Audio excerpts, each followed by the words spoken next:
En diciembre de 1941, las tropas alemanas llegaron a las afueras de Moscú. Llevaban más de 5 meses avanzando sin descanso, arrasando pueblos, ejecutando civiles y destruyendo todo a su paso. Más de 1 millón de personas fueron desplazadas, fusiladas o quemadas vivas en la operación, fábricas bombardeadas con trabajadores dentro, trenes repletos de niños atacados desde el aire, mujeres enterradas vivas bajo los escombros de sus casas, evacuaciones sin comida, sin abrigo, sin destino, cuerpos congelados en las calles, panaderías vacías, refugiados comiendo corteza de árboles, un ejército atrapado por el frío. Pero en Moscú el frente se detuvo. La ofensiva fracasó, el invierno comenzó y la guerra cambió para siempre. ¿Qué atrocidades marcaron el camino hacia la capital soviética? ¿Cómo convirtieron esta ofensiva en una campaña de exterminio? ¿Y por qué Moscú fue el principio del fin para el Tercer Reich? El inicio del infierno, la invasión de Moscú.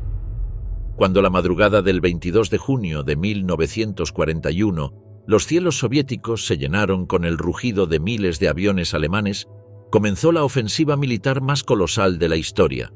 La Operación Barbarroja, concebida por Hitler como un golpe fulminante contra el corazón de la Unión Soviética, desencadenó una campaña de destrucción que superaría todos los horrores imaginables.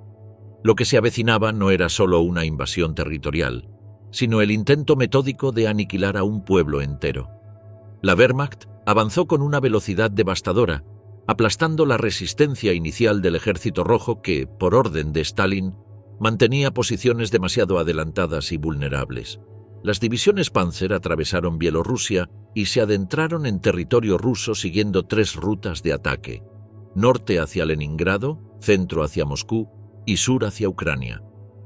El camino a la capital soviética quedó abierto tras las victorias alemanas en Smolensk y Vyazma, donde cientos de miles de soldados soviéticos fueron capturados en gigantescas bolsas de cerco. En el avance alemán subyacía una estrategia de guerra que rompía todas las convenciones internacionales. Las unidades de la Wehrmacht y las SS operaban bajo órdenes explícitas que reducían la invasión a una cruzada de exterminio. El alto mando alemán había establecido directrices como la Kommissarbefehl, que ordenaba la ejecución inmediata de comisarios políticos soviéticos, y el llamado Decreto de Jurisdicción Militar, que permitía a los soldados ejecutar a cualquier civil sospechoso sin necesidad de juicio previo. La guerra contra el pueblo soviético no distinguiría entre militar y civil. Todos eran considerados objetivos legítimos. El 21 de julio, semanas antes de que las tropas terrestres alcanzaran los suburbios de Moscú, la capital soviética experimentó el primer bombardeo aéreo masivo. Más de 200 bombarderos de la Luftwaffe descargaron su mortífera carga sobre fábricas, estaciones ferroviarias y zonas residenciales. El cielo moscovita se iluminó con el resplandor anaranjado de los incendios mientras las sirenas antiaéreas aullaban en la noche. Miles de civiles corrieron hacia refugios improvisados o estaciones de metro, muchos sin conseguirlo a tiempo. Entre los impactos más devastadores de ese primer ataque destacó la destrucción del almacén central de alimentos, que albergaba aproximadamente 1/3 de las reservas de grano de Moscú. El bombardeo de esa noche dejó un saldo de 1.500 muertos y decenas de miles de personas sin hogar. Pronto, el paisaje urbano comenzó a transformarse. Los parques se convirtieron en campos de refugiados, las esquinas en puestos de vigilancia, y cada edificio importante se rodeó de sacos terreros y emplazamientos antiaéreos. La estrategia alemana en su avance hacia Moscú comprendía la destrucción sistemática de cualquier infraestructura que pudiera sostener la resistencia soviética. Las fábricas de armamento fueron objetivos prioritarios. La planta de aviación número 22, uno de los principales complejos industriales de la ciudad, sufrió bombardeos consecutivos que provocaron el derrumbe de naves enteras con trabajadores aún en su interior, principalmente mujeres y adolescentes, reclutados para sustituir a los hombres enviados al frente, murieron sepultados entre escombros y maquinaria ardiente. Mientras los alemanes se aproximaban a Moscú, más de 2 millones de habitantes fueron evacuados en condiciones caóticas hacia el este. Trenes sobrecargados partían bajo bombardeos. Familias se separaban en el proceso. y muchos morían durante el trayecto por frío, hambre o los ataques aéreos constantes. Las autoridades soviéticas ordenaron el traslado del cuerpo embalsamado de Lenin, las reservas de oro y documentos gubernamentales a ciudades de los Urales para proteger los símbolos y recursos del Estado. Para quienes no pudieron evacuar, la vida en Moscú se convirtió en una lucha constante. Las autoridades cortaron el suministro eléctrico en amplias zonas para dificultar la orientación de los bombarderos alemanes, lo que dejó a barrios enteros a oscuras, mientras las temperaturas comenzaban a descender con la llegada del otoño. Las panaderías se convirtieron en centros neurálgicos donde se formaban filas interminables. Algunas personas esperaban hasta 6 horas por una ración reducida de pan que apenas alimentaría a una familia por un día. A principios de noviembre de 1941, Moscú estaba parcialmente en ruinas. Su población había sido diezmada o desplazada, y las unidades avanzadas alemanas ya divisaban las cúpulas del Kremlin a través de sus binoculares. Sin embargo, algo imprevisto comenzó a manifestarse, los primeros indicios del invierno más crudo que Rusia había experimentado en décadas. Con él, llegaría también el principio del agotamiento alemán y la primera grieta en la aparentemente invencible maquinaria de guerra nazi. Pueblos borrados del mapa. El avance exterminador. Mientras las divisiones Panzer avanzaban hacia Moscú en el verano y otoño de 1941, se desarrollaba en paralelo una campaña de exterminio silencioso en el corazón rural de la Unión Soviética. La estrategia militar alemana no se limitaba a derrotar al Ejército Rojo en el campo de batalla. Se extendía a una política deliberada de terror y destrucción contra la población civil. La táctica de tierra quemada, tradicionalmente empleada de forma defensiva, fue implementada por los alemanes como arma ofensiva con un propósito claro: la aniquilación sistemática de comunidades enteras.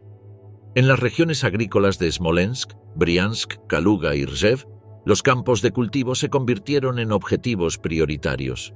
Las unidades alemanas avanzadas arrasaban sistemáticamente cosechas maduras, rociándolas con combustible y prendiéndoles fuego ante la mirada impotente de los campesinos. El humo negro de los campos calcinados formaba columnas visibles a kilómetros de distancia, creando un paisaje apocalíptico que se extendía por toda Rusia occidental. Esta destrucción no era un acto de vandalismo, sino una estrategia calculada para eliminar toda fuente de alimento que pudiera sustentar tanto al Ejército Rojo como a la población civil. La maquinaria agrícola corría la misma suerte: tractores destruidos, arados inutilizados y animales de tiro ejecutados con disparos a la cabeza. En regiones como Yelnya y Viazma, oficiales alemanes obligaban a los propios campesinos a quemar sus graneros y reservas de semillas bajo amenaza de ejecución inmediata. Esta práctica generaba un doble impacto: destrucción material inmediata y eliminación de cualquier posibilidad de recuperación futura al acabar con los medios de producción agrícola. La destrucción de aldeas enteras siguió patrones sistemáticos que evidenciaban una política coordinada. Según los informes de la posguerra, más de 600 pueblos fueron completamente arrasados en Bielorrusia, Rusia y Ucrania. El caso de Katyn, en Bielorrusia, ejemplifica esta brutalidad organizada. El 22 de marzo de 1943, soldados del 118º Batallón Schutzmannschaft encerraron a 149 habitantes, incluyendo 75 niños, en un granero al que prendieron fuego. Mientras las estructuras ardían, ametralladores apostados alrededor disparaban a cualquiera que intentara escapar. Solo sobrevivieron 7 personas. Las unidades de las SS, especialmente las Einsatzgruppen y brigadas de policía, operaban según protocolos establecidos para estas acciones de pacificación. Al llegar a una aldea, reunían a toda la población en la plaza central. Hombres y mujeres eran separados. Los hombres, generalmente fusilados o ahorcados en actos públicos, mientras que las mujeres sufrían violaciones sistemáticas antes de ser quemadas vivas en edificios sellados previamente rociados con queroseno. Los niños frecuentemente eran arrojados a pozos o enterrados vivos como forma de ahorro de munición. La política alemana consistía en castigar colectivamente a comunidades enteras ante cualquier indicio de actividad partisana. Las órdenes del general Reinhard Heydrich establecían explícitamente que El exterminio de aldeas completas, incluidos todos los habitantes, constituye una herramienta legítima de pacificación. Esta lógica del terror dictaba que si ocurría una emboscada en un área, todos los pueblos en varios kilómetros a la redonda debían ser castigados, sin investigación ni distinción. Durante los primeros 6 meses de la campaña oriental, más de 5.000 pueblos fueron total o parcialmente destruidos.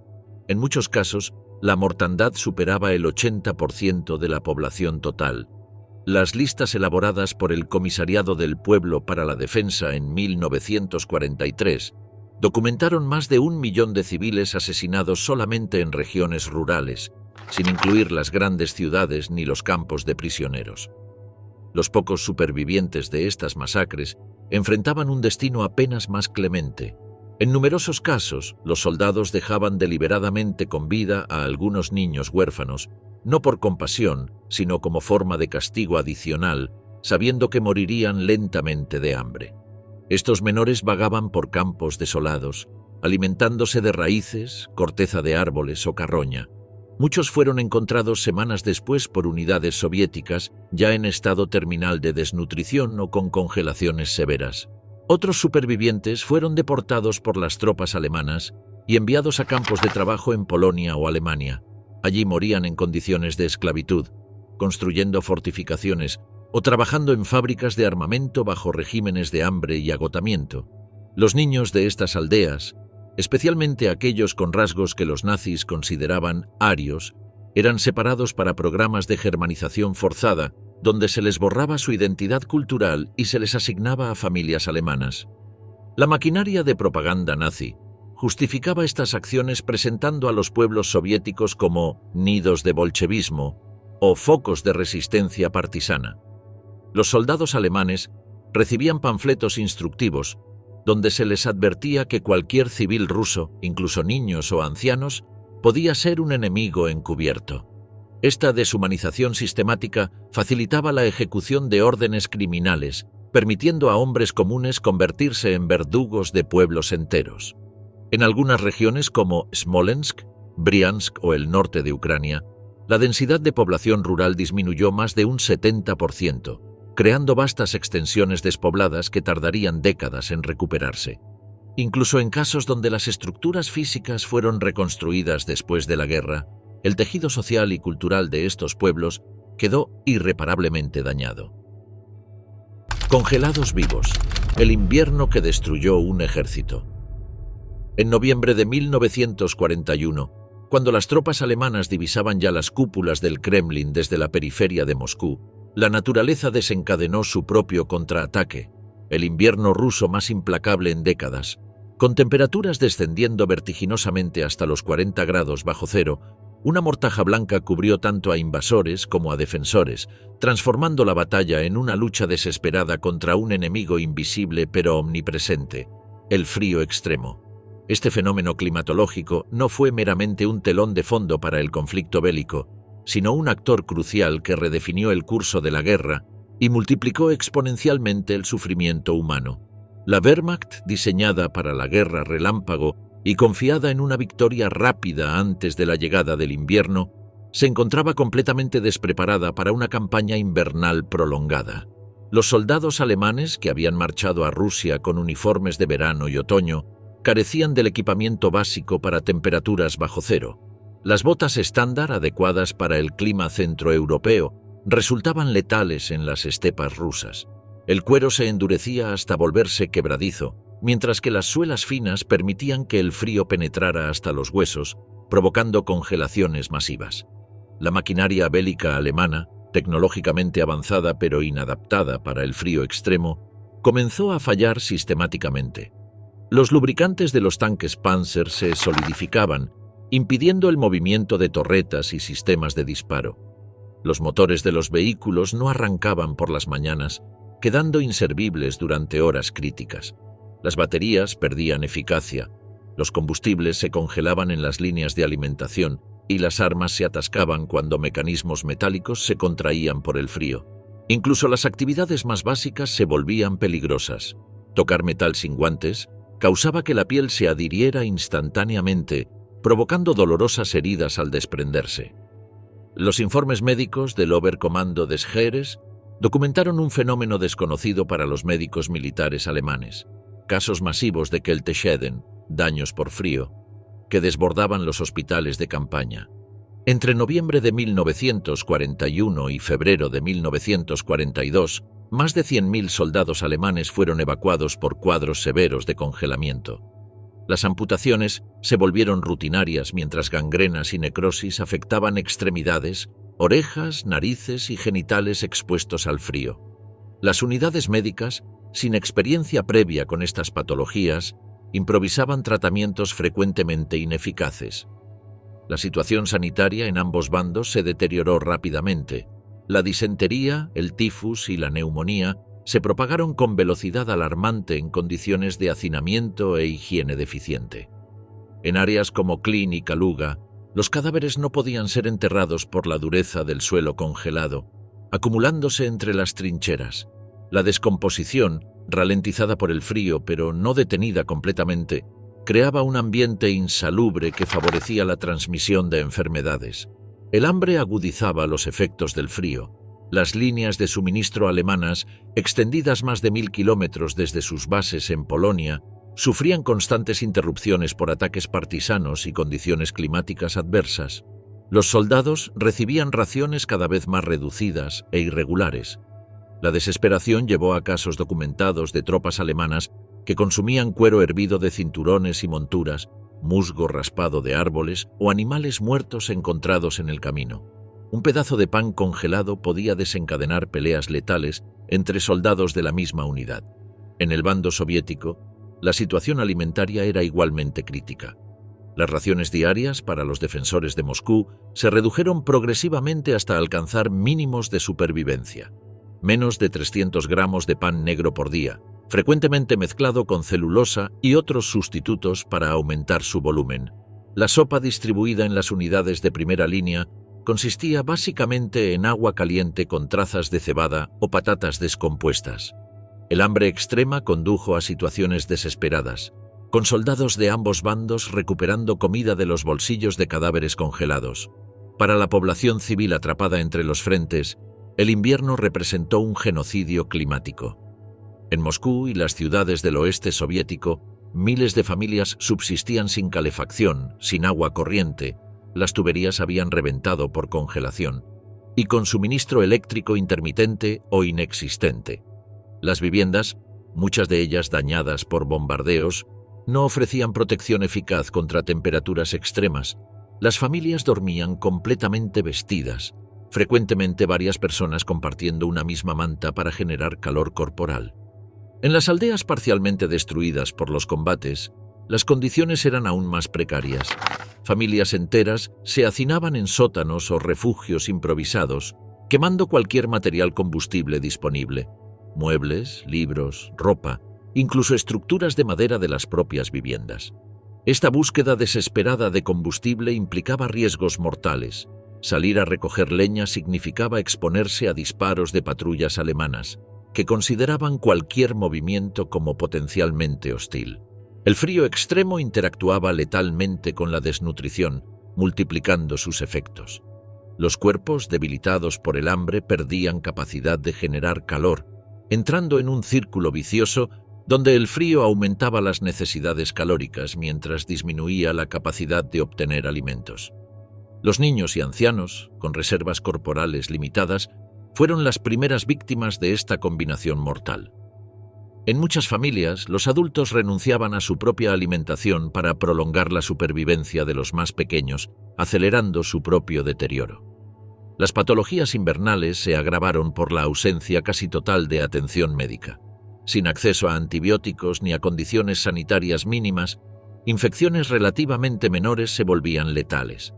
Las heridas por congelación, cuando no recibían tratamiento inmediato, derivaban rápidamente en gangrena gaseosa. Las afecciones respiratorias, desde bronquitis hasta neumonías, se propagaban con facilidad en espacios hacinados y mal ventilados. La disentería, causada por consumo de agua contaminada o alimentos en descomposición, provocaba deshidratación severa que, combinada con el frío, resultaba frecuentemente mortal. El invierno de 1941–1942 se convirtió paradójicamente en un símbolo de resistencia soviética. Mientras las tropas alemanas sucumbían al frío, el hambre y las enfermedades, el Ejército Rojo, igualmente afectado pero sostenido por la determinación de defender su tierra, logró reorganizarse para una contraofensiva que alteraría decisivamente el curso de la guerra. Este cambio en el equilibrio de fuerzas coincidió con un recrudecimiento de la violencia contra la población civil en los territorios ocupados, donde las fuerzas alemanas intensificaron su campaña de terror. Tierra de fosas. El horror en las puertas de Moscú. A medida que las fuerzas alemanas se aproximaban a Moscú en el otoño de 1941, la dimensión criminal del conflicto alcanzó cotas sin precedentes. Más allá de las operaciones militares convencionales, los territorios ocupados se convirtieron en escenarios de atrocidades sistemáticas, fusilamientos masivos, ahorcamientos públicos, quema de aldeas enteras y ejecuciones sumarias de prisioneros de guerra.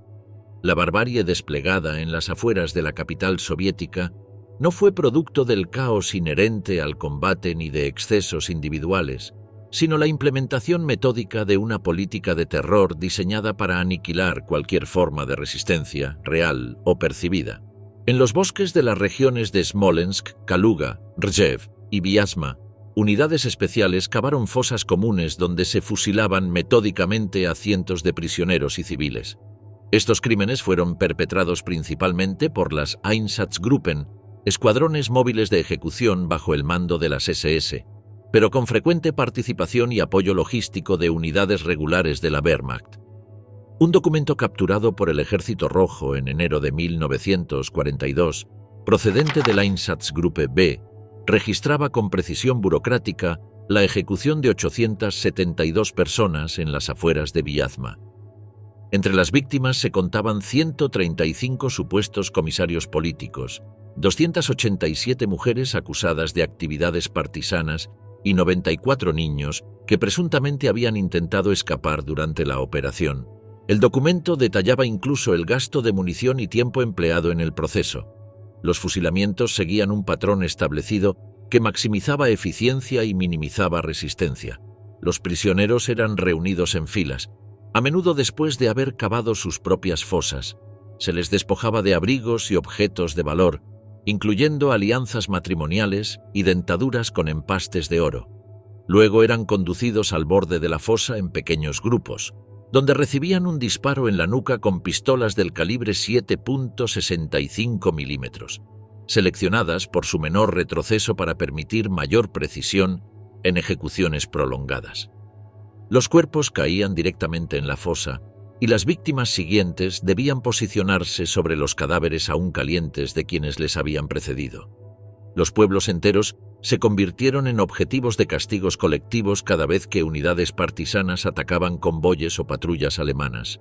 Esta práctica no buscaba simplemente vengar las bajas sufridas, sino sembrar terror sistemático en las comunidades circundantes. La aldea de Novye Kropki, a 70 kilómetros de Moscú, ejemplifica este patrón. El 28 de octubre de 1941, tras una emboscada que cobró la vida de 5 soldados alemanes, un batallón de infantería rodeó la localidad al amanecer, bloqueando todas las vías de escape. Sus 114 habitantes fueron reunidos en la plaza central. Los hombres fueron fusilados inmediatamente, mientras mujeres y niños quedaron encerrados en el granero comunal, que fue rociado con gasolina e incendiado. De toda la población solo sobrevivió una adolescente de 15 años que logró esconderse bajo cadáveres en la confusión inicial. Las ejecuciones no siempre ocurrían en lugares apartados. Con frecuencia los oficiales alemanes organizaban masacres públicas como parte de su guerra psicológica. Civiles eran reunidos forzosamente y obligados a presenciar ahorcamientos y fusilamientos, generalmente de ancianos acusados de ayudar a soldados soviéticos heridos, o jóvenes sospechosos de actividades partisanas. Estos espectáculos macabros utilizaban elementos teatrales deliberados, pancartas con mensajes amenazantes, música militar reproducida por altavoces y arengas traducidas que explicaban los supuestos crímenes de las víctimas. En el pueblo de Ksatsk, el 2 de noviembre de 1941, unidades del 129º Regimiento llevaron a 22 hombres y mujeres al centro de la localidad. Los colgaron metódicamente de los postes del tendido eléctrico, colocando en sus ropas carteles que advertían: «Este es el destino de los traidores». Un fotógrafo militar documentó la escena con una cámara Leica, creando imágenes que circularían entre oficiales como prueba del tratamiento adecuado a la resistencia. Estas mismas fotografías serían presentadas años después como evidencia en los juicios de Nuremberg. Los pocos supervivientes de estas masacres dejaron testimonios que iluminan dimensiones del horror frecuentemente ausentes en los informes militares. Muchos escaparon escondiéndose en graneros subterráneos, zanjas congeladas o bosques, alimentándose de raíces y cortezas durante semanas mientras evitaban patrullas de búsqueda. Sus relatos, recopilados meticulosamente por el Comité Extraordinario Soviético para la Investigación de Crímenes Fascistas, constituyen documentos invaluables sobre la experiencia humana frente a la barbarie organizada. Anatoly Sazonov, entonces un niño de 13 años, sobrevivió al fusilamiento de su aldea en la región de Kaluga, cuando su madre lo cubrió con su propio cuerpo en el momento de la descarga.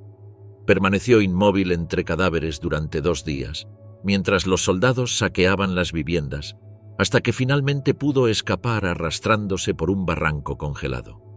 Su testimonio, grabado en 1944, describe no solo los hechos materiales, sino la transformación psicológica que supone presenciar la aniquilación de toda su comunidad. La suerte reservada a los prisioneros de guerra soviéticos quizás representa el capítulo más oscuro de esta barbarie sistemática. Decenas de miles fueron ejecutados sin juicio en las afueras de Moscú. Solo en el área de Vyazma, más de 20.000 prisioneros fueron fusilados o abandonados a morir de hambre en campos improvisados al aire libre, sin agua, comida ni refugio frente a temperaturas bajo cero. Los oficiales alemanes, siguiendo instrucciones de Göring y Keitel, clasificaban a los prisioneros en 2 categorías fundamentales: aptos para trabajar y desechables. Los primeros eran enviados como mano de obra esclava a Alemania.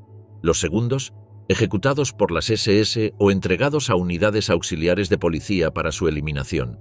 Entre los criterios que determinaban esta clasificación fatal figuraban no solo condiciones físicas, sino también características étnicas. Prisioneros de origen asiático, caucásico o judío eran sistemáticamente destinados al grupo de desechables, independientemente de su estado físico. Estas ejecuciones masivas constituían solo el primer paso en un sistema mucho más amplio de explotación y exterminio que el Reich implementaría a través de una red de campos de trabajo y concentración, donde millones más enfrentarían un destino igualmente terrible pero más prolongado. Esclavos del Reich, el imperio de los campos de trabajo. Mientras la batalla por Moscú se desarrollaba en los frentes de combate, otra dimensión igualmente atroz del conflicto se manifestaba tras las líneas enemigas. El Tercer Reich desplegó en los territorios ocupados un sistema de represión sin precedentes, materializado en una extensa red de campos de trabajo forzado donde millones de prisioneros de guerra soviéticos, civiles deportados, mujeres y niños, fueron sometidos a condiciones de esclavitud, tortura y exterminio lento. Este aparato represivo no fue un subproducto accidental del conflicto, sino una maquinaria diseñada meticulosamente para explotar hasta la muerte a poblaciones consideradas racialmente inferiores. Las cifras del exterminio sobrecogen por su magnitud. De los 5.7 millones de soldados soviéticos capturados durante la guerra, más de 3.3 millones perecieron en cautiverio, principalmente durante los primeros 8 meses de la invasión.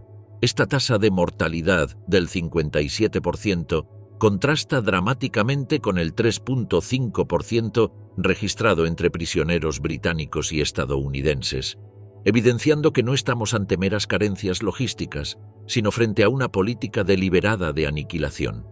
La muerte en cautiverio raramente provenía de ejecuciones directas, aunque éstas también ocurrían.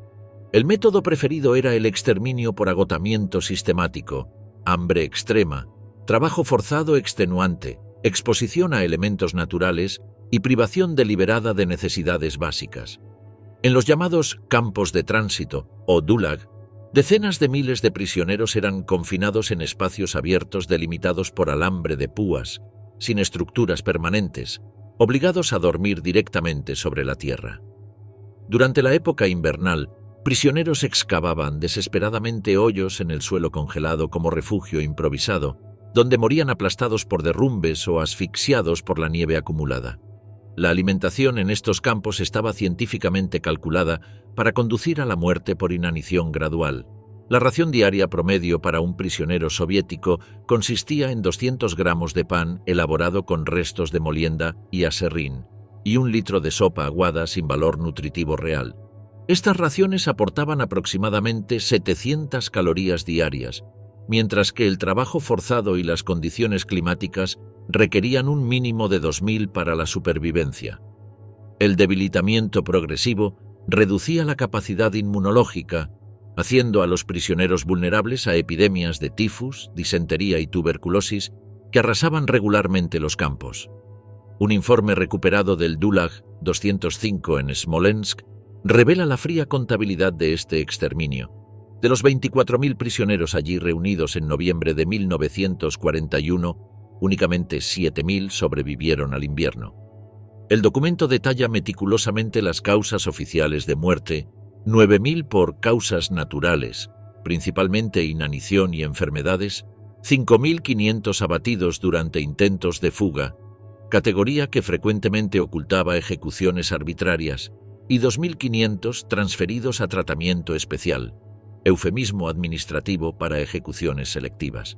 Los supervivientes de estos campos iniciales eran enviados a instalaciones permanentes en Alemania, Polonia, Austria o dentro de los propios territorios ocupados, donde serían explotados como mano de obra esclava hasta su muerte. Estos campos suministraban trabajadores gratuitos para la industria armamentística alemana, construcción de fortificaciones, minería y agricultura. La jornada laboral estándar se extendía entre 14 y 16 horas diarias, sin descanso semanal, bajo condiciones climáticas extremas y vigilancia armada. El tratamiento era deliberadamente brutal. Cualquier reducción del ritmo de trabajo se castigaba con golpizas públicas, utilizando instrumentos especializados como cables de acero recubiertos de cuero o porras de goma endurecida que maximizaban el dolor sin dejar marcas evidentes. Los prisioneros, que colapsaban 3 veces durante la jornada, recibían un disparo en la nuca como medida disuasoria para los demás. Algunos campos implementaban sistemas de productividad decreciente, donde las raciones alimenticias disminuían diariamente, creando un ciclo mortal donde el hambre reducía la capacidad de trabajo y el menor rendimiento justificaba raciones aún más reducidas. Un testimonio recopilado clandestinamente en el campo de Gross-Rosen por un representante del Comité Internacional de la Cruz Roja describe condiciones infrahumanas. Recibíamos un mendrugo de pan negro y un caldo turbio como única alimentación diaria. Si te detenías durante el trabajo, los guardias te golpeaban con la culata del fusil hasta que perdías el conocimiento. Los que caían 3 veces eran separados y nunca regresaban. Dormíamos en el suelo húmedo, infestado de piojos y ratas que mordían a los moribundos durante la noche. Particularmente infame era el campo de Mauthausen, en Austria, clasificado como categoría 3, máxima severidad. Este complejo contaba con la tristemente célebre Escalera de la Muerte, 186 peldaños escarpados en una cantera de granito que los prisioneros debían subir cargando bloques de piedra de hasta 50 kilogramos. Un guardia, conocido entre los prisioneros como el fotógrafo, se divertía empujando a los exhaustos desde lo alto del acantilado, para luego fotografiar los cuerpos destrozados en lo que los supervivientes llamaban irónicamente la muralla de los paracaidistas rusos. El sistema represivo no se limitaba a combatientes capturados. Las poblaciones civiles de territorios ocupados sufrieron deportaciones masivas para alimentar la maquinaria esclavista del Reich. En zonas rurales, durante operaciones de pacificación, pueblos enteros eran evacuados a la fuerza. Después de separar y ejecutar a hombres en edad militar, mujeres, niños desde los 12 años y ancianos eran enviados a campos de trabajo. Estas deportaciones ocurrían bajo pretextos diversos: sospecha de colaboración con partisanos, reasentamiento preventivo o simplemente necesidad de mano de obra. Estos civiles deportados recibían la clasificación administrativa de Ostarbeiter, trabajadores del Este, marcados con insignias especiales que los distinguían, un parche rectangular con las letras OST sobre fondo azul, obligatorio en toda su ropa exterior. Viajaban hacinados en vagones de carga sellados, originalmente diseñados para transportar ganado, donde permanecían hasta 7 días sin provisiones adecuadas. Muchos morían durante el trayecto por deshidratación, hipotermia o aplastamiento. Los sobrevivientes eran distribuidos a fábricas alemanas como mano de obra esclava para la industria militar. Corporaciones alemanas como Siemens, IG Farben, Daimler-Benz, Volkswagen y especialmente Krupp utilizaron extensivamente este trabajo esclavo. Krupp empleó más de 25.000 trabajadores forzados soviéticos solo en 1942, alojándolos en barracones improvisados junto a sus plantas industriales. Las condiciones de vida eran deliberadamente precarias. Dormían en literas de 3 niveles sin colchones, con raciones alimenticias inferiores a las proporcionadas a otros trabajadores forzados europeos, y sometidos a constante violencia por parte de capataces especialmente seleccionados por su brutalidad. Las mujeres deportadas enfrentaban horrores adicionales.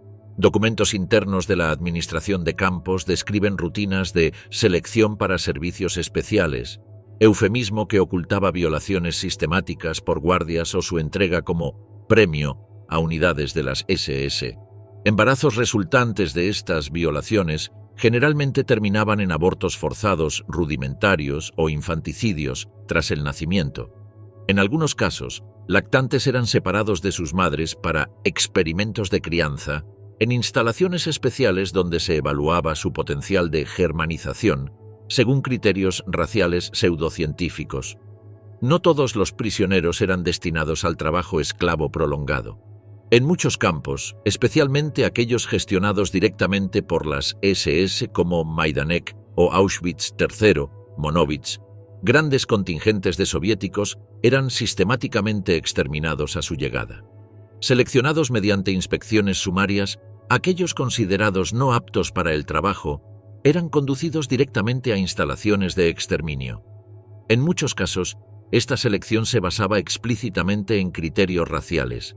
Prisioneros con rasgos asiáticos, caucásicos o identificados como judíos soviéticos eran automáticamente destinados a eliminación inmediata. El campo Stalag 326, cerca de Paderborn, fue escenario de la ejecución sistemática de más de 65.000 prisioneros soviéticos. Los métodos variaban según recursos disponibles: fusilamientos en fosas previamente excavadas por las propias víctimas, gaseamiento en cámaras improvisadas usando monóxido de carbono de motores de camiones, o simplemente abandono en zonas cercadas sin alimento ni agua hasta la muerte por inanición. Frecuentemente, disparos en las ejecuciones masivas eran deliberadamente imprecisos para economizar munición, resultando en entierros de víctimas aún con vida. La complicidad corporativa fue esencial para el funcionamiento de este sistema represivo. Grandes empresas alemanas no solo aceptaron trabajadores esclavos, frecuentemente los solicitaban activamente, negociando con la administración de campos la compra de contingentes humanos para proyectos específicos. Los ejecutivos eran plenamente conscientes de las condiciones genocidas. Documentos internos de IG Farben revelan que la dirección sabía que la esperanza de vida promedio de un trabajador soviético en sus instalaciones de Monowitz apenas alcanzaba 4 meses. En lugar de mejorar condiciones, la empresa simplemente solicitaba reemplazos regulares, tratando a los seres humanos como componentes desechables en su maquinaria productiva. Cirujanos del infierno. Experimentos en nombre del Reich. En las sombras del Tercer Reich, mientras la guerra asolaba Europa, la medicina alemana sucumbió a su perversión más profunda. Bajo la bandera de la investigación científica, prestigiosos médicos y académicos transformaron campos de concentración en laboratorios humanos donde miles de prisioneros soviéticos, junto con judíos, gitanos y otros grupos perseguidos, fueron sometidos a experimentos atroces. Esta aberración de la ética médica no surgió espontáneamente del caos bélico, sino que representó la culminación lógica de una ideología que clasificaba a ciertos grupos humanos como material experimental disponible. La justificación invariable era el avance del conocimiento científico en beneficio del Reich. Bajo esta premisa, campos como Auschwitz, Dachau, Buchenwald, Ravensbrück y Sachsenhausen fueron designados parcialmente como centros de investigación experimental, donde se desarrollaban programas específicos en condiciones completamente desreguladas. Las víctimas, especialmente prisioneros soviéticos, eran seleccionadas mediante inspecciones que evaluaban características como fortaleza física, edad o rasgos raciales específicos, según los requerimientos de cada experimento. Esta experimentación no era caótica ni improvisada. Seguía protocolos escritos, con asignaciones presupuestarias, equipamiento especializado y personal técnico auxiliar. Los resultados eran meticulosamente documentados en informes que circulaban entre institutos científicos nazis e incluso se presentaban en conferencias cerradas para profesionales médicos afines al régimen. Esta sistematización burocrática evidencia el carácter institucional no accidental de estos crímenes. Entre las áreas de experimentación más letales destacaron las pruebas con armas químicas y biológicas. En Dachau, unidad que albergó el programa más extenso de este tipo, médicos de las SS sometieron a grupos de prisioneros soviéticos a exposición controlada a agentes como fosgeno, gas mostaza o compuestos cianídicos. Los sujetos eran encerrados en cámaras selladas donde se liberaban concentraciones específicas de estos tóxicos mientras observadores registraban las reacciones a través de ventanas blindadas. El propósito declarado era evaluar la eficacia de equipos protectores y determinar umbrales de resistencia humana. En Sachsenhausen y Buchenwald se realizaron pruebas con patógenos como tifus, cólera y tuberculosis. La metodología habitual consistía en infectar deliberadamente a los prisioneros mediante inyecciones o contaminación de alimentos, y luego documentar la progresión de la enfermedad sin intervención terapéutica. En muchos casos, se practicaban autopsias en vida, procedimientos quirúrgicos exploratorios sin anestesia en pacientes conscientes para observar cambios patológicos en órganos internos infectados antes del fallecimiento. En el campo de Natzweiler-Struthof, situado en la región francesa de Alsacia, un equipo dirigido por el profesor Otto Bickenbach experimentó con gas fosgeno en civiles rusos capturados, incluyendo mujeres embarazadas. El objetivo declarado era desarrollar un antídoto para la Wehrmacht. Los sujetos eran expuestos a concentraciones crecientes hasta alcanzar niveles letales, mientras investigadores registraban minuciosamente síntomas, tiempo de supervivencia y hallazgos post-mortem. Estos experimentos fueron documentados en informes técnicos recuperados por tropas aliadas en 1945, que posteriormente constituyeron evidencia crucial en procesos judiciales de posguerra. Entre los experimentos más tristemente célebres figuran las pruebas de hipotermia realizadas en Dachau por el Dr. Sigmund Rascher, oficial médico de la Luftwaffe. El programa, formalmente titulado Experimentos de supervivencia en agua fría, pretendía desarrollar métodos efectivos para reanimar pilotos alemanes derribados en el mar Báltico o el Canal de la Mancha. Prisioneros soviéticos, seleccionados por su supuesta resistencia física, eran sumergidos en tanques de agua helada, con temperaturas entre -2 grados centígrados y 3 grados centígrados, hasta perder la consciencia o morir. Los sujetos eran monitorizados con termómetros rectales y electrocardiogramas, mientras su temperatura corporal descendía progresivamente. Muchos eran dejados deliberadamente morir para establecer parámetros letales. Otros servían para probar métodos de reanimación experimentales. Estas técnicas incluían inmersión en agua hirviendo, aplicación de mantas calefactoras o incluso recalentamiento animal, obligando a mujeres prisioneras a mantener contacto físico íntimo con las víctimas hipotérmicas para evaluar la eficacia del calor corporal como método de recuperación. Un informe confidencial enviado por Rascher al Reichsführer SS Heinrich Himmler detallaba clínicamente: la mayoría de los sujetos pierden la consciencia a los 31 minutos con temperatura corporal de 29 grados Celsius y fallecen aproximadamente a los 80 minutos si la temperatura desciende por debajo de 26 grados Celsius. La reanimación resulta efectiva solo si se aplica durante los primeros 30 minutos tras la pérdida de consciencia. Recomendamos continuar los ensayos con un mínimo de 100 sujetos adicionales para establecer parámetros estadísticamente significativos. Los programas de esterilización forzada constituyeron otra vertiente particularmente atroz de esta experimentación. En Auschwitz y Ravensbrück, los doctores Karl Klauberg y Horst Schumann desarrollaron técnicas de esterilización masiva en mujeres soviéticas y judías, concebidas para su eventual aplicación a poblaciones consideradas racialmente indeseables en territorios conquistados. Empleaban principalmente dos métodos: radiación intensiva con rayos X dirigida a óvulos y testículos, o inyecciones intrauterinas de sustancias químicas corrosivas que destruían permanentemente los tejidos reproductivos. Las consecuencias eran devastadoras. Muchas mujeres morían por infecciones masivas, hemorragias incontrolables o perforaciones uterinas. Las supervivientes quedaban estériles, frecuentemente con dolores crónicos incapacitantes y daños colaterales en órganos adyacentes. Klauberg informaba periódicamente sobre sus avances al propio Himmler, jactándose de haber perfeccionado un método que permitiría esterilizar centenares de mujeres diariamente mediante un procedimiento que apenas requiere minutos por sujeto. Entre los procedimientos más extremos figuran los intentos de trasplantes uterinos forzados entre mujeres prisioneras, realizados sin anestesia y en condiciones no estériles. Estos experimentos, conducidos principalmente en Ravensbrück bajo supervisión del doctor Karl Gebhardt, pretendían desarrollar técnicas para rehabilitar reproductivamente a mujeres alemanas con problemas de fertilidad. La mayoría de las donantes y receptoras fallecían durante el procedimiento o en días posteriores por shock séptico. Las escasas supervivientes sufrían secuelas permanentes y traumas psicológicos devastadores. Buchenwald albergó un extenso programa de pruebas con venenos y toxinas, orientado a determinar métodos efectivos de eliminación que pudieran implementarse discretamente en contextos de ocupación militar.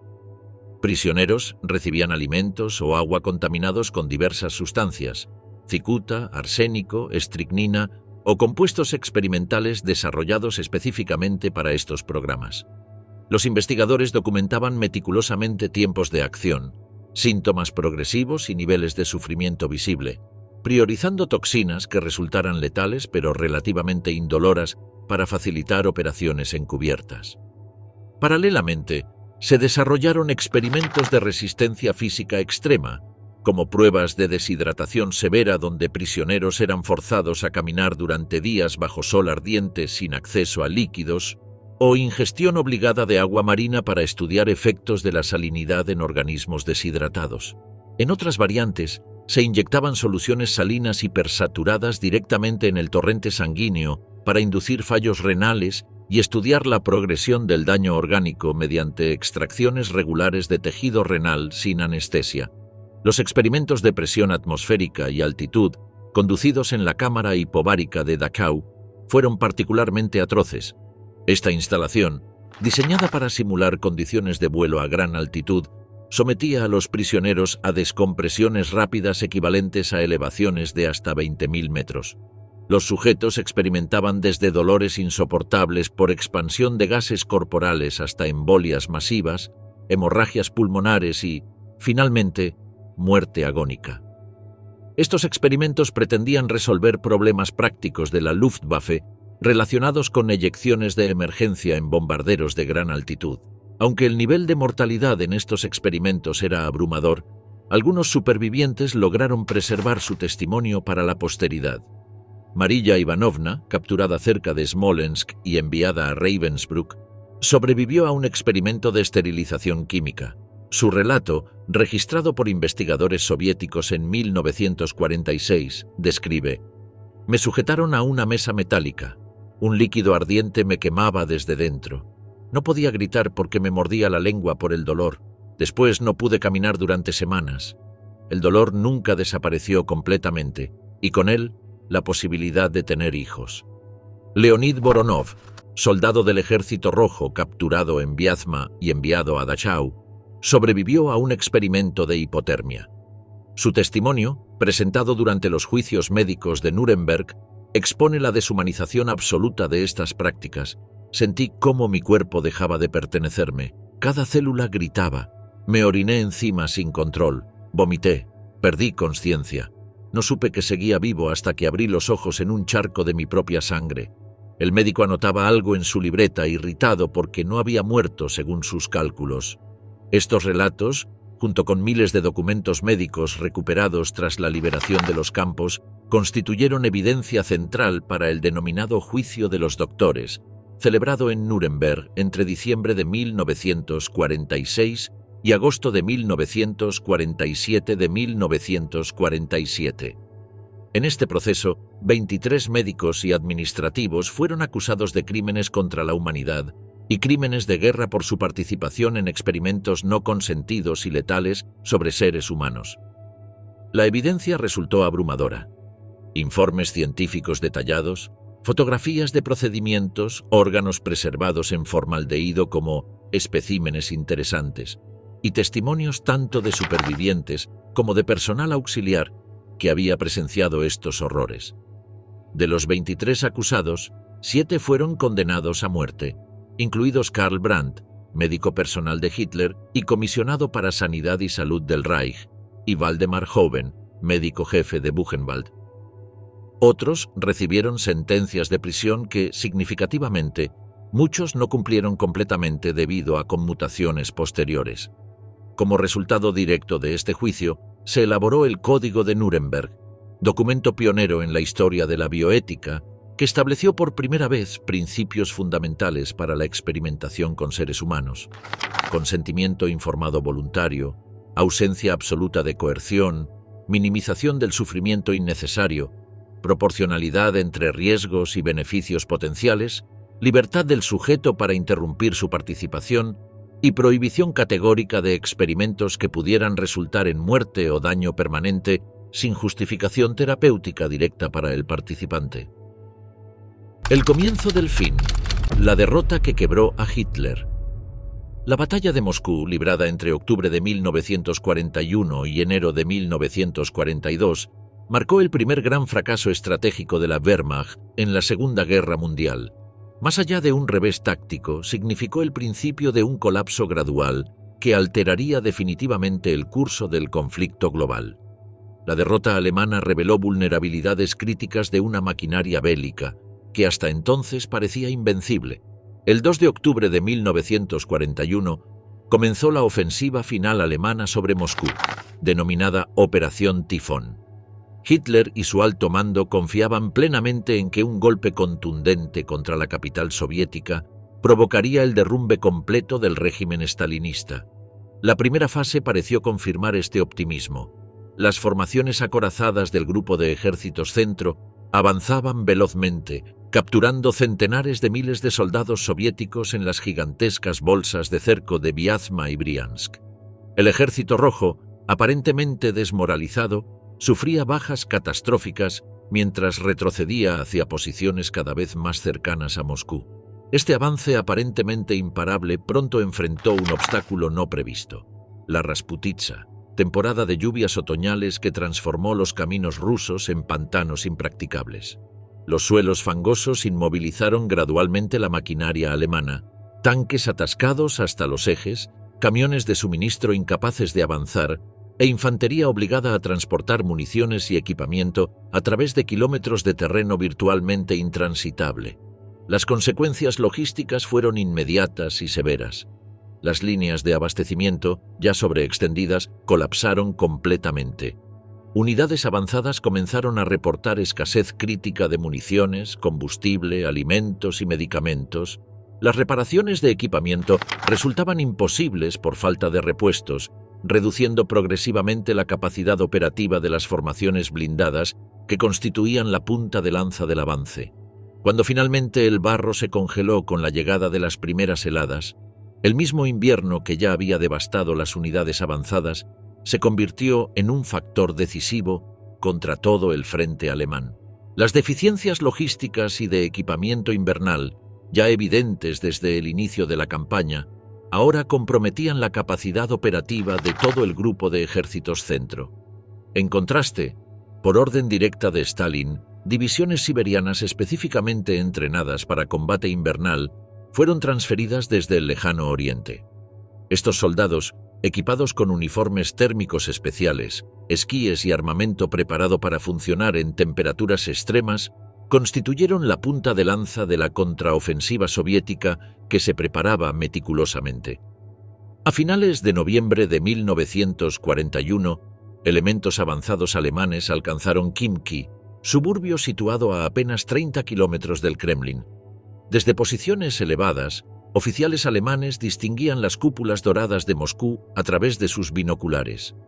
Este representó el punto máximo de penetración y el momento exacto en que el avance se detuvo completamente.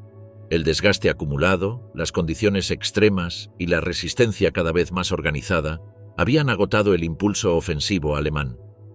El deterioro de la situación generó las primeras fisuras graves entre Hitler y sus comandantes de campo. Generales experimentados como Guderian, von Kluge y von Bock recomendaban insistentemente una retirada táctica hacia posiciones defensivas mejor consolidadas, donde las tropas pudieran reagruparse, recibir suministros y equipamiento invernal y prepararse para una nueva ofensiva en primavera. Hitler, sin embargo, rechazó categóricamente cualquier retroceso, emitiendo su infame directiva "No hay retirada" el 16 de diciembre de 1941.